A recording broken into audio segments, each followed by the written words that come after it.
Hello guys, দেখো আমার হাতের কি অবস্থা। জ্বর ঠান্ডার জন্য আমাদের খাটটা কি হয়েছে দেখো, ফুল ভিডিও দেখলে বুঝবা। আর আজকে আমি সকালে এখানে শুয়ে আছি, আমার 2 দিন ধরে এত প্রচুর ঠান্ডা আর জ্বর।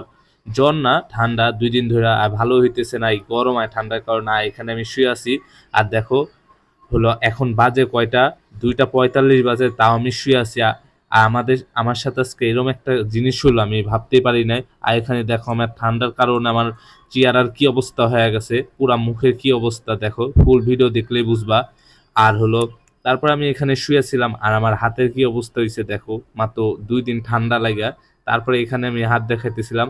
আর এখানে দেখো আমি কি অলসের অলস, বিস্কুট মোবাইলের উপর রাইখা খাইতেছি। আমার মতন অলস আর কেউ আছে? আমি এত অলস।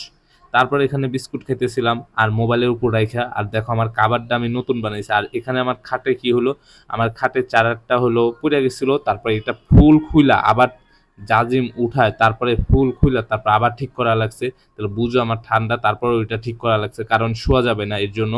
তারপরে খাটটা ওটা ঠিক করলাম, ঠিক করতে 1 ঘন্টা লেগে গেছে। তারপরে এখানে খাটের নিচে একটা খাট ছিল, ওইটা বার করছি কারণ ইঁদুর অনেক জ্বালাইতেছে এর কারণে। আর এখানে আমি দেখো মাস্ক পরে আছি ঠান্ডার কারণে।